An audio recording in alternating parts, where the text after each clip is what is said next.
지난주에 계속해서 제 마음을 흔들었던 두 단어가 있습니다. 하나는 감사입니다. 추수감사 설교를 준비하면서 읽었던 책 감사하면 달라지는 것들, 설교를 준비하다 보니까요, 이 책대로 한번 해보면 어떤 일이 일어나는지 집에서 아내에게도 감사를 표현해보고 아이들에게도 감사를 표현을 했습니다. 점점 이 감사가 잘 되는 거예요. 그래서 이번 주도 이제 추수감사 설교가 다 끝마쳤지만 이것을 계속 해야 되겠다라고 생각했는데 생각보다 잘 안 되는 겁니다. 설교라는 목표가 있었을 때는 이게 굉장히 쉽게 잘 됐는데 설교라는 목표가 딱 사라지니까 이게 잘 안 되는 거예요. 그러면서 제 안에 영적인 위기감이 드는 것입니다. 내가 설교자로 서는 것은 성도들에게는 유익하겠지만 내 자신과 가정에는 설교자보다 훨씬 중요한 것은 말씀대로 살아보는 거거든요. 이게 감사가 중요하다 그러면 감사를 해보고 그 감사가 내 안에 기쁨이 되고 또 우리 가정의 문화가 돼서 하나님의 나라를 만드는 것이 저의 가장 중요한 사명인데, 이상하게도 해보니까요, 설교를 준비하는 목표가 있을 때는 이게 쉽게 되는데 설교라는 목표가 딱 사라지니까 이게 잘 안 되는 거예요. 그러면서 혹시라도 내가 이게 패턴화되어 있는 건 아닌지, 내가 진짜로 이렇게 패턴화되어 있다면 그거는 진짜 심각한 영적인 위기인 거잖아요. 그래서 다시 내 자신을 좀 살펴봤습니다. 하나님의 말씀대로 살아가는 종이 1번이어야 되는데 자꾸 내가 전달하는 쪽에 1번을 두고 있는 것은 아닌지 이것을 점검하는 시간을 지난주에 가졌습니다. 또 하나, 두 번째 단어는요, 갈급함입니다. 갈급함. 지난주에 아내가 한 분 기도 제목을 저한테 토스를 했습니다. 이분이 너무 갈급해서 이 갈급함을 좀 채워달라고 기도를 부탁했다라는 것입니다. 그래서 제가 이분을 위해서 간절하게 기도를 했습니다. 진짜 이 갈급함을 채워달라고.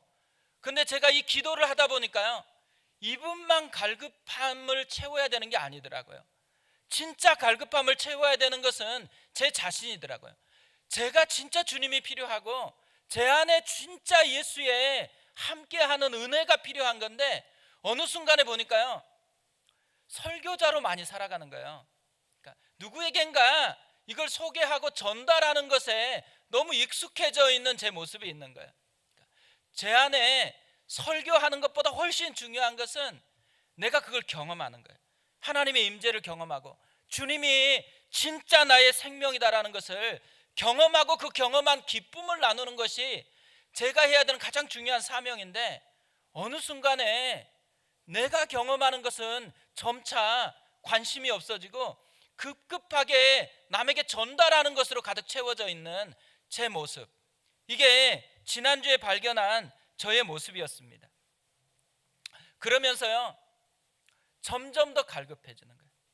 하나님이 진짜 내 영혼을 만졌으면 좋겠고 예수님으로 진짜 충분하다라고 다시 고백하고 주님을 증거하는 것이 내 안의 능력이고 내 안의 기쁨이다라는 것을 다시 또 누리고 싶은 그런 마음의 간절함이 내 속에서 일어나는 것입니다. 그래서 그것을 위해서 기도하는데 찬양이 생각이 났습니다. 내 갈급함 어느 것으로 채울 수 없네. 내 갈급함 상한 나의 심령에 내 갈급함 부르짖는 소리 들으소서. 내 갈급함 주의 음성 들리네. 내게로 나오라 영원히 영원히 목마름 전혀 없으리. 내게로 나오라 가까이 가까이 생명의 근원 되신 주께.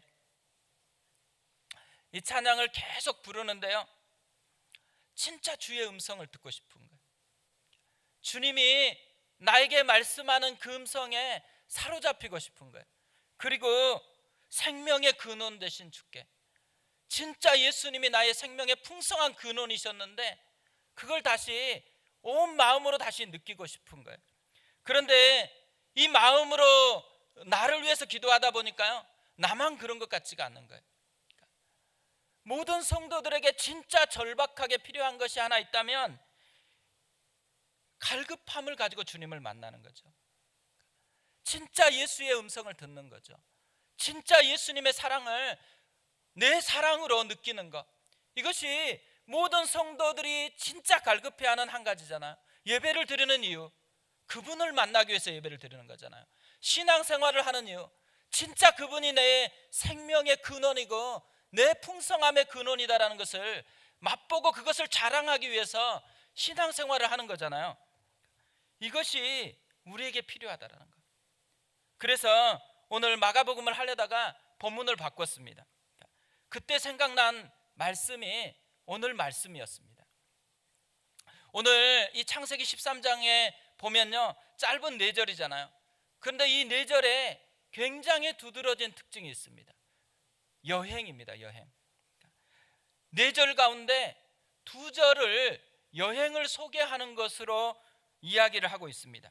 1절을 보면 아브라함이 애굽에서 그와 그의 아내와 모든 소유와 롯과 함께 네겝으로 올라가니, 아브라함이 가족들과 애굽을 떠나서 지금 네겝으로 여행을 하고 있다고 표현을 하고 있습니다. 또 3절을 보면 그가 네겝에서부터 길을 떠나 베델에 이르매 베델과 아이 사이 곧 전에 장막 쳤던 곳에 이르니 네겝에 도착하자마자 그곳에 멈추지 않고 또 여행을 떠났습니다.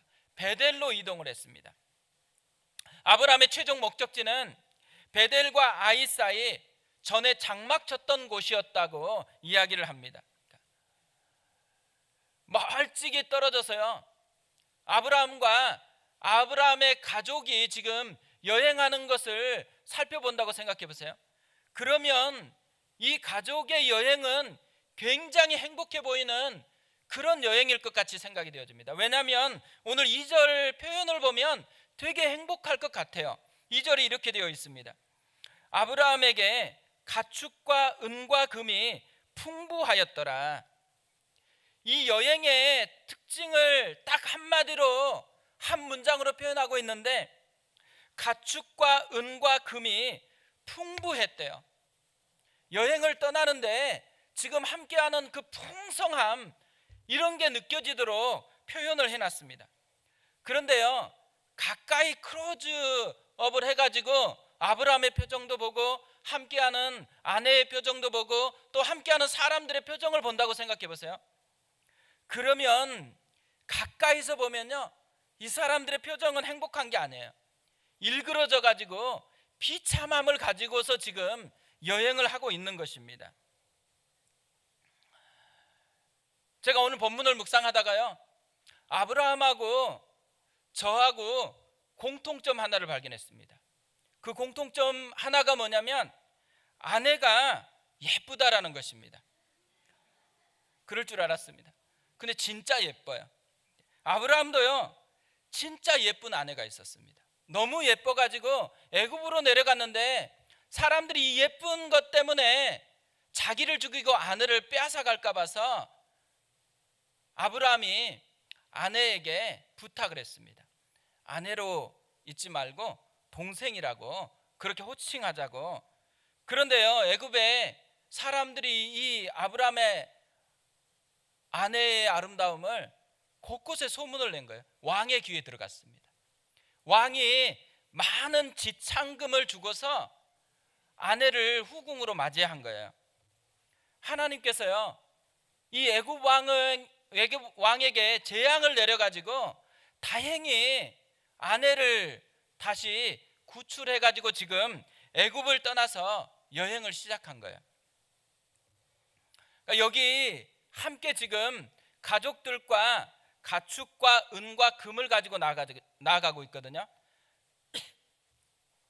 근데 이 가축과 은과 금은 뭐냐면 애굽 왕이 준 결혼 지참금이에요.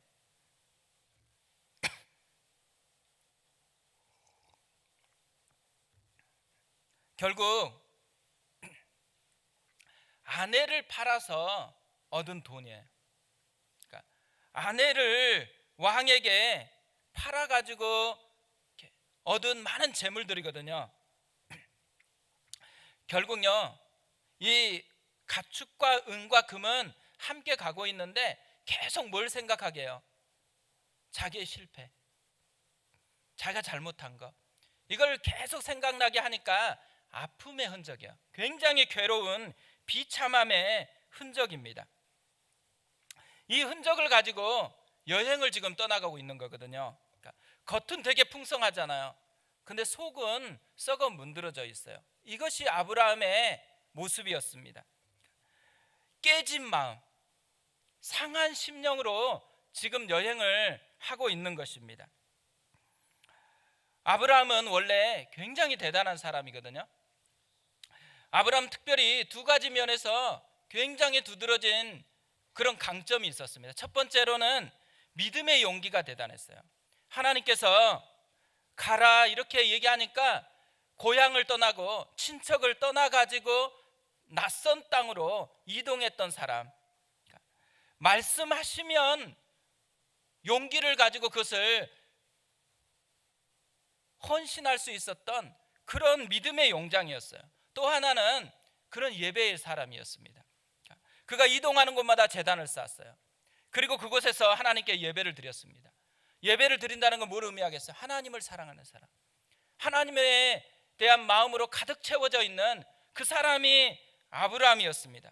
그랬던 그가 왜 이렇게 깨진 마음이 됐을까요? 그랬던 그가 왜 이렇게 나락으로 떨어져 버렸을까요? 제가 이 아브라함을 묵상하다가요, 그가 이렇게 실패할 수밖에 없었던 두 가지 이유를 발견을 했습니다. 하나는 뭐냐면 약속이 생각처럼 빨리 응답되는 것은 아니라는 것입니다.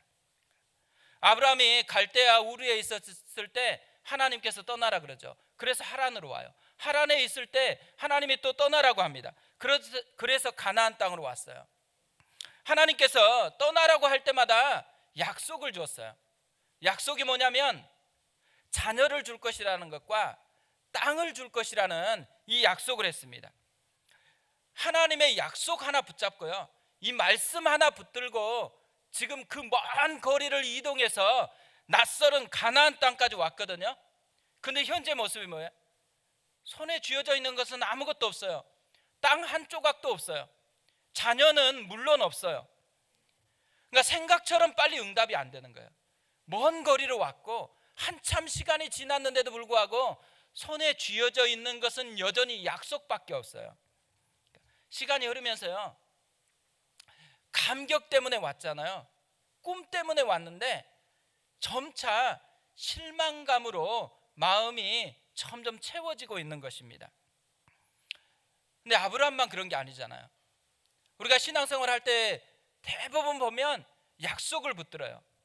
하나님이 나에게 이런 은혜를 주실 것이다라는 그 약속을 붙들었는데 시간이 조금 지나다 보니까 어떤 일이 발생해요? 약속과 꿈 대신에 점차 실망감이 우리의 마음을 차지할 때가 있다라는 거죠. 이 실망감이요, 우리를 넘어뜨리는 유혹이 되어진다라는 거죠. 우리가 언제 실망감에 빠질까요? 아브라함을 보면요, 아브라함이 언제 이런 감격에서 실망감으로 바뀌었을까?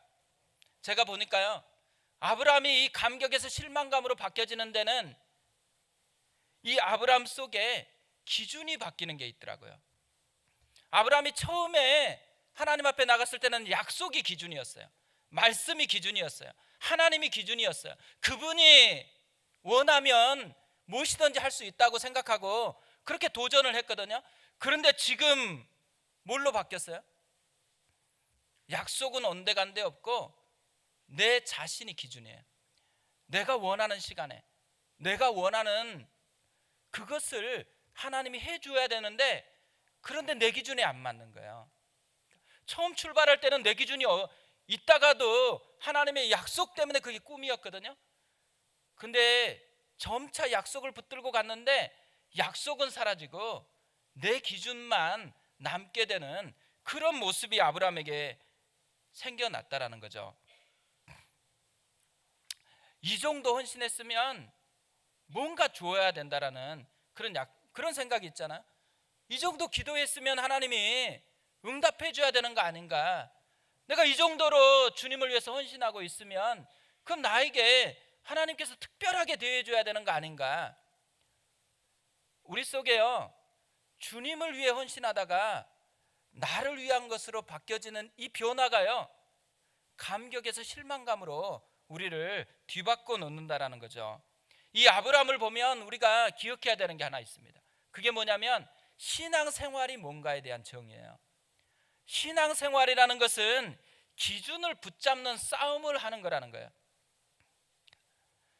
하나님의 기준을 붙들고 내 삶을 살아가는 그것을 싸워내는 것이 신앙생활입니다. 예수님처럼 내 뜻이 아니고 아버지의 뜻대로 되어지는 것, 이것이 진짜 우리가 걸어가야 되는 신앙의 길이라는 거죠.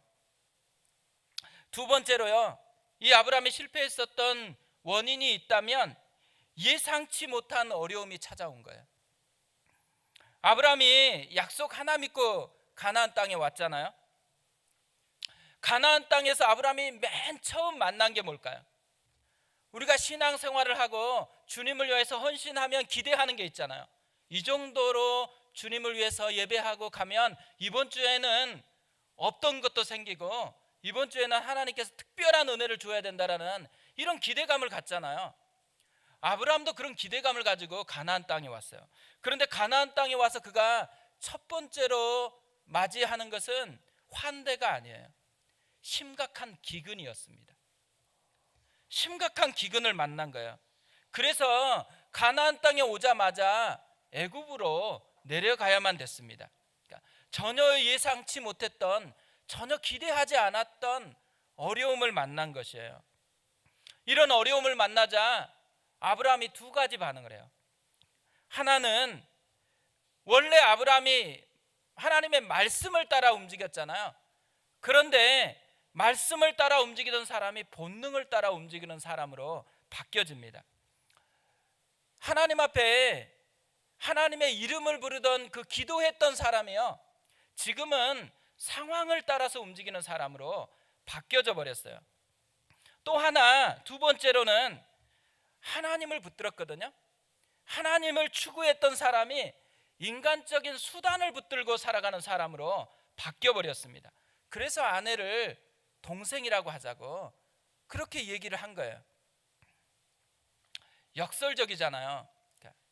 어려울 때 진짜 필요한 게 뭐겠어요? 어려울 때 진짜 필요한 건 믿음이에요. 어려울 때 진짜 필요한 것은 말씀이에요. 어려울 때 진짜 필요한 게 기도거든요. 그러면 지금 어려워졌잖아요. 지금 힘들어졌잖아요. 지금 뭘 해야 돼요? 지금 약속을 붙잡고 지금 기도해야 되고 지금 하나님을 찾아야 되는 거거든요. 근데 신기한 것이 진짜 어려움이 막상 찾아오면요, 사람들이 믿음이 강화돼서 표현되는 게 아니에요. 약함이 드러나요.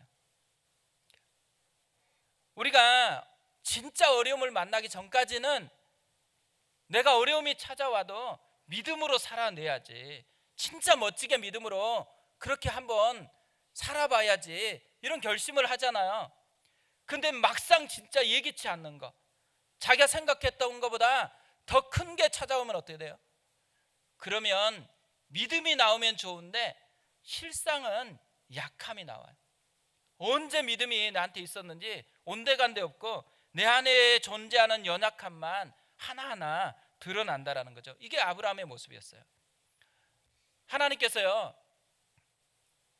이런 아브라함처럼 이스라엘 백성들이 살아가고 있으니까 탄식하면서 하는 말이 있습니다. 예레미야 2장 13절 말씀인데요, 내 백성이 두 가지 악을 행하였나니 곧 그들이 생수의 근원되는 나를 버린 것과 스스로 웅덩이를 판 것인데 그것은 그 물을 가두지 못할 터진 웅덩이들이니라. 아브라함에게 가장 치명적인 아픔이 있다면 생수의 근원 대신 하나님을 버려버린 거예요. 대신에 뭘 선택했어요? 스스로 웅덩이를 팠어요. 아내를 동생이라고 하자고. 그런데 그 웅덩이가 지혜인 줄 알았는데, 그게 살 길인 줄 알았는데 사실은 그 웅덩이가 터진 웅덩이였어요. 그래서 고통을 겪을 수밖에 없는 그런 약함이 드러났다라는 거죠. 지금 아브라함이 함께 하고 있는 이 가축, 은, 금, 뭘 의미해요? 비참함을 의미하죠. 근데 성경을 보세요. 성경이 진짜 이상해요. 이렇게 깊은 아픔을 지금 자기에게 계속 생각나게 하잖아요. 그러면 가축과 은과 금이 함께하기 때문에 내가 너무 힘들다, 이것 때문에 내가 점점 자꾸만 생각이 나서 비참해진다, 이렇게 표현해야지 그게 맞잖아요. 그런데 오늘 2절에 뭐라고 표현했어요? 풍부하다, 풍부하다. 가축과 은과 금이 풍부하대요. 의도적인 표현입니다. 의도적인. 왜 이런 의도적인 표현을 할까요? 껍데기를 보면요, 아브라함에게 진짜 이 가축과 은과 금은 실패의 흔적이에요. 아픔의 흔적이에요. 괴로움을 주거든요. 그런데요, 또 한 가지가 깊은 또 한 가지 의미가 있는 거예요. 그게 뭐겠어요? 하나님의 보호하심. 자기가 아무 실패해가지고 아무것도 할 수 없었는데, 스스로 웅덩이 파가지고 무너질 수밖에 없었는데 누가 살려줬어요? 하나님이 살려줬잖아요. 하나님이 건져줬잖아요. 하나님의 책임져 주시는 사랑이 이 가축과 은과 금에 담겨 있는 것입니다. 실패했지만 실패만 있는 게 아니에요. 하나님의 긍휼이 있는 거예요. 하나님의 보호하심이 있는 거예요. 하나님의 함께 하시는 그 은혜가 이 실패 속에 담겨 있다라는 거죠. 아픔의 흔적이면서 동시에 은혜의 흔적입니다. 최근에요, 저는 카톡으로 기도 부탁 하나를 받았거든요. 전에 섬겼던 교회에서 제자 훈련을 했는데, 이 제자 훈련을 했던 자매가 기도 부탁을 한 거예요. 지금 이제 우리 교회 성도가 아니잖아요. 제가 분립개척을 해서 나오니까 이게 되게 부탁하기가 되게 미안했던 것 같아요. 그래서 힘든 기도 부탁을 하면서도 되게 미안함을 앞에다가 표현을 해놓고 조심스럽게 기도 부탁을 했습니다. 유방암이 발견됐다라는 거예요. 근데 전이가 됐대요. 그래서 치료를 하는 과정을 거쳐가야 되는데 기도해달라고 그렇게 부탁이 왔습니다. 그래서 지난주에 제가 전화를 드렸어요. 처음에는 되게 씩씩하게 이 암을 대면했대요. 이 암에 대한 소식을 듣고서 가족들과 함께 다시 믿음을 회복하고 가정 예배를 회복하고 하나님 앞에 다시 나가자고 그렇게 마음을 담아서 오히려 이것이 축복의 기회라고 그렇게 여겼대요. 그런데 지난주에 제가 통화하기 바로 이틀 전에 병원을 갔다 온 거예요. 근데 병원에서 너무 충격적인 이야기를 들은 것입니다. 이 유방암에는요, 나쁜 암이 있대요. 그러니까 항암도 안 되고 치료제가 없는 그런 암이 있대요. 그런데 이 자매가 그 병에 걸린 거예요. 암 중에서 치료할 수 없는 그 암이 걸린 거예요. 그래서 항암 받으러 갔다가 항암이 안 통할 수도 있고, 또 혹시라도 기적적으로 이것 때문에 더 잘 될 수도 있다고, 그런데 아직은 치료제가 없다라는 그 이야기를 들은 거예요. 그래서 이 유방암은 1기나 2기나 이게 아무 상관이 없대요. 그냥 이 병에 걸리면 무조건 말기 환자나 똑같은 그런 상황에 처하게 된 거죠. 이 자매가요, 진짜 놀라운 고백을 했어요. 이 자매가 이렇게 얘기하는 것입니다. 이제는 정말 하나님만 붙잡게 되었다고. 처음에 이기라고 했을 때 감사했대요. 왜냐하면 치료할 수가 있으니까, 수술 받고 조금 항암하고 그러면 나을 수 있으니까 괜찮다라고 여겼는데, 갑자기 이런 예기치 않은 충격적인 얘기를 들으니까 이제는 다른 웅덩이가 아니고 진짜 하나님만 붙잡아야 산다라는 것을 깨달았다고 그렇게 이야기를 하는 것입니다. 제가 전화로 기도해드리고 이제 끊었어요. 차 안에서 다시 이동을 하는데 너무 마음이 먹먹해지는 거예요. 예상치 못한 이 힘겨움이 분명히 있죠. 그런데요, 힘겨운 거 분명히 사실인데 이 자매가 힘겨운 거에만 빠지지 않아 있어요. 하나님이 그때도 함께 한다라는 것을 의지하고 붙들고 있는 거예요. 그리고 하나님이 살게 한다라는 것을 믿고 있는 것이죠. 아픔과 동시에 깊은 은혜를 깨닫고 있는 것입니다. 한참 가는데요, 찬양이 하나 떠올랐어요. 주님이 손잡고 계시잖아요. 이런 제목의 찬양입니다. 왜 나만 겪는 고난이냐고 불평하지 마세요. 고난의 뒤편에 있는 주님이 주실 축복 미리 보면서 감사하세요.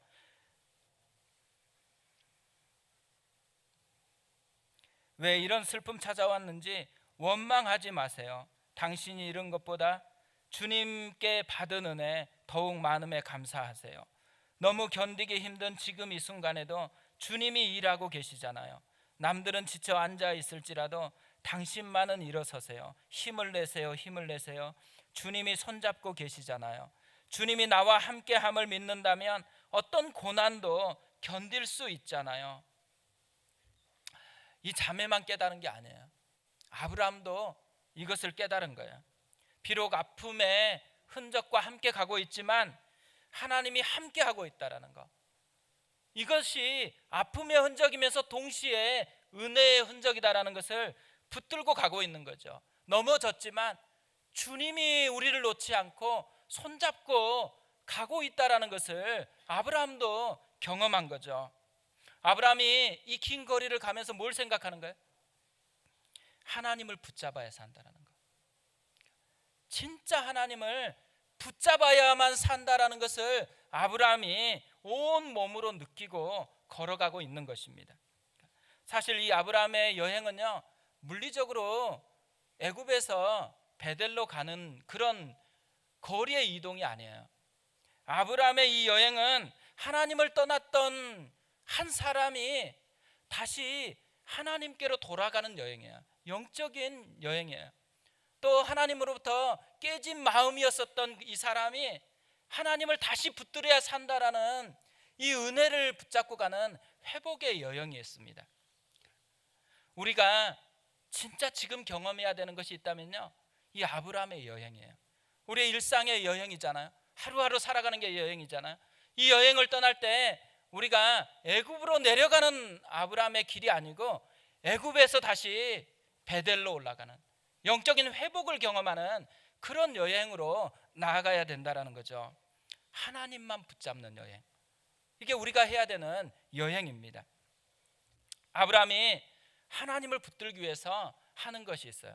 두 가지를 합니다. 첫 번째로는 처음 자리로 나아갑니다. 아브라함은요, 애굽에서 베델까지 긴 거리를 이동을 하는데 아브라함이 무슨 말을 하고 있는지는 하나도 기록되어 있질 않아요. 베델과 아이 사이 전에 장막 쳤던 곳까지 가는 것, 여기까지가 애굽에서 여기까지 어느 정도 거리일까요? 제가 찾아봤거든요. 애굽에서 네게브까지가 약 310km 정도 된다고 봐요. 그런데 이 네게브에서 베델까지는 약 90km 정도 됩니다. 두 개에 합치면 400km 정도 되는 거리. 400km 정도 되는 거리를 지금 말없이 쉬지 않고 계속해서 걸어왔어요. 왜 이렇게 먼데 거기까지 꼭 가야 될까요? 아브라함이 그 자리를 갔었던 유일한 이유를 4절에서 이렇게 설명합니다. 그가 처음으로 제단을 쌓은 곳이라. 그가 거기서 여호와의 이름을 불렀더라. 아브라함이 거기까지 갔었던 이유는 처음으로 제단을 쌓은 곳이기 때문에, 처음 마음으로 하나님과 함께함을 고백했던 그 자리로 아브라함이 지금 찾아갔다라는 거죠. 하나님은요, 이스라엘 백성들을 인도하면서 요단강을 건너자마자 한 가지 하라고 요구합니다. 그게 뭐냐면 영적인 기념비를 세우라고 요구를 합니다. 이 기념비를 세워놓고 나서 자녀들이 후대에 그곳을 지나다가 이상한 제단을 보면서 저게 뭐냐고 물었을 때 그때 하나님이 함께 했었던 이야기를 다시 해주라는 거죠. 영적인 기념비가 뭐겠어요? 하나님을 다시 생각나게 하는 것. 하나님이 다시 지금도 함께하고 있다는 것. 예전에 살아계셨던 그분이 지금도 함께하고 있다는 것을 되살려주는 그게 영적인 기념비죠. 아브라함에게요, 이 제단은 영적인 기념비였습니다. 다시 하나님이 생각이 난 거예요. 옛적에 자기를 붙들어 주었던 그 하나님이 현재형으로 다시 자기 속에 살아나기 시작했다라는 거죠. 하나님은요, 이스라엘 백성에게 이 영적인 기념비를 세우라고 하시면서 이스라엘 백성이 세워야 되는 영적인 기념비를 두 가지 성경에서 이야기를 합니다. 하나는 뭐냐면 장소예요. 장소, 제단. 이런 제단이 영적인 기념비의 역할을 했습니다. 아브라함도 이동하는 곳마다 제단을 쌓았어요. 아브라함만 그런 것이 아닙니다. 야곱도 그랬고 족장들은 이동하는 곳마다 영적인 기념비를 세웠어요. 그런데 이스라엘 백성이 출애굽한 후에는 이동하는 곳마다 광야길을 걸으면서 영적 기념비를 세운 게 아니에요. 뭘 했냐면 회막을 만들었습니다. 함께 이동하면서 함께 이동하는 모든 곳이 주님과 함께 동행하는 것이었고 주님이 함께하는 영적인 기념비라는 것을 회막을 통해서 고백하고 있는 거죠. 그런데 통일왕국이 된 후에는 성전이 영적인 기념비의 역할을 했습니다. 끊임없이 하나님을 생각나게 하는 것을 그들의 곁에 두고 있었던 것, 이것이 이스라엘 백성의 삶이었어요. 또 한 가지 하나님께서 이스라엘 백성에게 요구한 영적 기념비가 있어요. 그거는 시간입니다. 시간. 하나님이 사람을 창조하고 난 후에 가장 먼저 요구한 게 있어요. 그거는 시간을 지키라는 거예요. 안식일을 지키라고 얘기를 합니다. 안식일을 왜 지키라고 하겠어요? 안식일이 의미하는 것은 하나님을 생각하는 날이에요. 하나님이 우리를 창조했고 하나님이 우리를 다스리고 있고 하나님이 우리를 책임지고 있다라는 거, 내 힘으로 사는 게 아니고 하나님의 공급하심으로 산다라는 것을 다시 생각나게 하는 시간, 그것이 안식이래요. 일주일에 한 번씩 우리가 예배를 드리는 것은 내 힘으로 사는 인생이 아니고 하나님이 나를 채우시는 그 공급하심으로 살아간다라는 것을 고백하는 것이 우리가 주일에 예배를 드리는 이유이죠. 하나님께서 안식일을 지키라고 한 후에요, 또 이스라엘 백성의 절기를 지키라고 합니다. 안식일에 익숙해지는 그 패턴을 가지고 있다가 절기라는 패턴을 통해서 또 다시 하나님을 더 깊이 생각하는 거죠. 하나님을 더 가까이 하고 하나님께 더 가까이 나아가라는 것입니다. 하나님은 우리가 영적인 기념비를 소유하고 살아가기를 원하는 거예요. 잠깐 무너졌으면 다시 하나님을 생각하게 하는 그 영적인 기념비를 품고 가라는 거죠. 생각해 보니까요, 교회를 개척하고 난 후에 우리에게 진짜 많은 영적인 기념비가 있다는 것을 깨달았습니다. 첫 번째 제 안에 생각났던 영적인 기념비는요, 한 분 한 분 오신 분들이 다 영적인 기념비예요. 처음에 어떻게 왔냐고 물어보면 하나님께서 보내주신 그 이야기들을 한 명 한 명 했습니다. 제가 불러서 온 분은 없잖아요.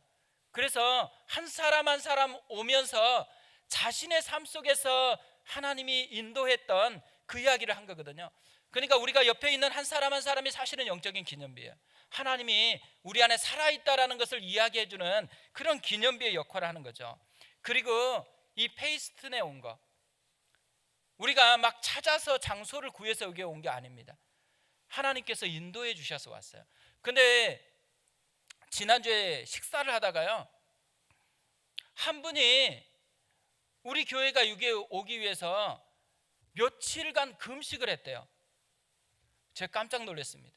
우리는 금식한 적이 없는데, 우리 성도가 아닌데 여기에 예배당에 들어와서 함께 예배를 드렸으면 좋겠다고 금식 기도를 며칠을 했대요. 그분에게는 여기서 드리는 예배 자체가 주님을 생각하는 거예요. 하나님이 함께하고 있고 하나님이 역사했던 흔적인 거죠. 근데 우리에게도 이 페이스튼이라는 공간은 하나님의 선명한 영적인 기념비예요. 그래서 사실 여기가 뭐 장소가 좋으니 뭐 이런 게 중요하지 않아요. 훨씬 중요한 게 뭐예요? 하나님이 이곳으로 보내셨다라는 거예요. 이곳으로 인도했다라는 거예요. 그리고 하나님의 흔적이 있는 그 장소에서 우리가 예배를 드리고 하나님을 노래하고 있다라는 거죠. 지난주에 간증을 했잖아요. 간증을 들으면서 이 영적인 기념비가 또 생각이 났습니다. 한 사람 한 사람의 삶의 이야기가 영적인 기념비더라고요. 그래서 우리가 삶의 모든 하나하나에 영적인 기념비를 세우면 좋겠다, 이런 생각이 들었습니다. 한 해가 지금 이번 주가 11월 마지막 주더라고요. 한 해 이게 쭉 돌아보면서 하나님이 나와 함께 했었던 거, 이것을 가정에서 좀 나누어 보셨으면 좋겠어요. 그리고 그것으로 우리 가정의 영적인 기념비를 세우는 거죠. 어느 순간에 하나님이 우리를 도우셨다고, 그리고 앞으로도 하나님이 책임져 주실 것을 이야기를 통해서 나누는 그런 은혜가 있었으면 좋겠습니다. 두 번째로요, 하나님 붙잡기 위해서 이 아브라함이 한 것은 뭐냐면 가정 예배를 회복하는 것이었습니다. 4절을 다시 보세요. 그가 처음으로 제단을 쌓은 곳이라 그가 거기서 여호와의 이름을 불렀더라. 아브라함이 이곳에 와서 한 것은 딱 하나밖에 없어요. 여호와의 이름을 불렀더라. 거기서 여호와의 이름을 부른 것, 이것 하나 하기 위해서 400km를 걸어왔습니다. 여호와의 이름을 불렀다라는 의미가 뭘까요? 여호와의 이름을 불렀다라는 것은 단순하게 얘기하면 기도했다라는 거예요. 그런데 여기서 여호와의 이름을 불렀다라는 것은 단순히 기도했다라는 의미가 아닙니다. 공적인 예배를 드렸다라는 거예요. 지금 아브라함이 혼자 여호와의 이름을 그 자리에서 부른 게 아니에요. 가족들을 다 모았어요.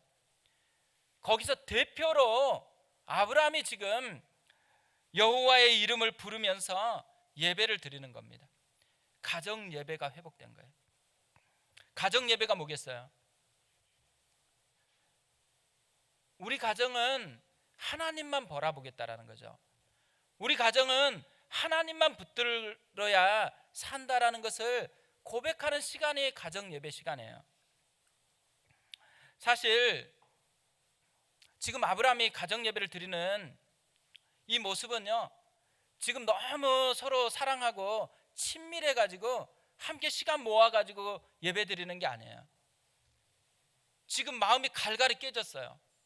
아내는 자기를 팔았던 남편에 대한 신뢰가 깨졌어요. 권위가 없어요. 사람들은 아브라함 믿고 좋은 믿음의 용장이라고 생각하고 왔는데 이 사람이 생각해 보니까 겁쟁이에요. 자기를 언제 팔지 몰라요. 불안함이 있잖아요. 이런 형편에 있는데 지금 다 모아가지고 거기서 아브라함이 하나님의 이름을 부르고 있다라는 거죠. 제가 대학 때요, 가정생활 세미나라는 곳에서 섬기다가 강의를 들은 게 있거든요. 근데 그 강의 중에 제 삶에 진짜 깊게 영향을 끼친 한 강의가 뭐냐면 잘 싸우는 법이에요. 그 가정생활 세미나에 참석하려면 두 종류 그룹이 참석을 해요. 하나는 곧 이혼할 것 같은 위기에 있는 가정이 50%, 나머지는 건강한 가정, 괜찮은 가정이 50%, 이렇게 함께 참여를 합니다. 그런데 미국에서 오신 강사분이요, 잘 싸우는 법을 강의해 주는데 몇 가지를 했는데 한 가지만 소개하면 이런 거예요. 알람을 맞추고 싸우래요. 만약에 상태가 되게 심각한 싸움이에요. 그러면 알람의 시간을 길게 하는 게 좋겠어요? 짧게 하는 게 좋겠어요? 짧게 하는 게 지혜롭습니다. 뭐 괜찮은 거다, 뭐 평이한 거다 그러면 길게 해도 돼요. 근데 알람이 딱 울려요. 싸우다가. 그러면 어떻게 해야 돼요? 알람이 딱 울리면은 싸움을 멈추고 허깅을 하고 사랑하고 축복합니다, 이 얘기를 해야 돼요. 근데 놀랍게도 이 세미나는 실습이 주예요. 실습. 그러니까 50%이 깨진 그 가정에서 싸우다가요, 알람이 딱 울려요. 그러면 어떻게 돼요? 무조건 허깅하고 해야 되거든요. 근데 허깅을 처음에는 다 이렇게 하고 막 버텨요. 근데 시간이 지나면 지나갈수록요, 점점 허깅을 해요. 점점 관계가 회복이 되어져요. 제가 그걸 보고서 되게 중요한 걸 깨달았습니다. 예배라는 것은요, 알람이 울렸을 때 허깅하는 것과 비슷해요. 아브라함이 지금 하나님을 떠났어요. 하나님과 관계가 깨졌어요. 알람이 울렸어요. 어려움이라는 알람이 울렸어요. 그러니까 어떻게 돼요? 예배를 통해서 다시 허깅을 하는 거예요. 그러면 사랑하고 축복한다고 고백을 하는 거죠. 아브라함과 하나님만 지금 관계가 깨진 게 아니에요. 아내와 관계가 깨졌어요. 또 같이 있는 가족들과 관계가 다 깨졌습니다. 뭘 해야 돼요? 알람이 울리니까 아브라함이 이 긴 거리를 와서 허깅을 다시 하면서 사랑하고 축복한다고 고백하는 게 예배였어요. 아브라함의 가정 예배는 허깅하는 거예요. 허깅. 그걸 통해서 다시 회복이 되어지는 그 은혜를 누린 거죠. 그런데요, 이 진짜 예배가 예배되기 위해서 아브라함이 한 게 한 가지가 있어요. 그게 뭐냐면 애굽에서 이 베델까지 400km를 걸어온 헌신을 했다라는 거예요. 400km의 헌신이 뭘 의미할까요? 절박함, 갈급함, 이거 외에는 답이 없다라는 거예요. 하나님을 붙드는 것 외에는 답이 없다라는 거예요. 하나님을 붙들어야지만 우리 가정이 산다라는 거예요. 하나님만 붙잡아야지 내가 산다라는 거예요. 이 절박함을 붙잡고서 침묵하면서 400km 걸어와서 온 가족 모아놓고 하나님 앞에 예배를 드린 거죠. 우리가 예배를 드릴 때마다 여러 가지 준비를 하잖아요. 화장도 하고 옷도 깨끗한 것으로 입고 많은 준비를 해서 주일마다 나옵니다.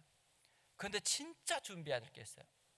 진짜 준비해야 될 것은 외적인 게 아니고요, 절박함을 준비해야 돼요. 절박함, 간절함. 주님만이 내 생명이다라는 거, 주님만이 내 능력이다라는 거, 이걸 붙잡고서 예배를 드려야 되는 거예요. 찬송가 가사 중에요, 진짜 아픈 찬송가 가사가 있습니다. 마음 아프게 하는 찬송가 가사. 외치는 자만큼만 생명수는 말랐어라. 외치는 자가 많은데, 복음을 많이 전하는데, 성경이 우리 안에 가까이 있는데 왜 생명수가 말랐을까요? 이 생명수를 내 것으로 마실 수 있는 두레박이 없는 거예요. 생명수를 내 것으로 마시는 두레박으로 하나님이 주신 게 뭐예요? 절박함, 믿음이 만들어내는 간절함. 이것이 생명수를 내 것으로 만들어내는 그런 능력의 도구라는 것이죠. 아브라함이 400km의 절박한 두레박을 만든 것이에요. 그걸 통해서 아브라함의 내면이 회복됐습니다. 그걸 통해서 아브라함의 가정이 회복됐어요. 그걸 통해서 아브라함의 공동체가 회복이 되었다라는 거죠. 이번 한 주간요, 이 아브라함이 맛봤던 은혜를 맛봤으면 좋겠습니다. 우리 안에 진짜 회복돼야 되는 거, 하나님만 붙잡아야 산다라는 거, 이 간절함을 가지고 하나님을 바라보고 하나님의 말씀을 대하고 하나님 앞에 예배하고 하나님 앞에 은혜를 구하는 그 삶이 되어졌으면 좋겠습니다.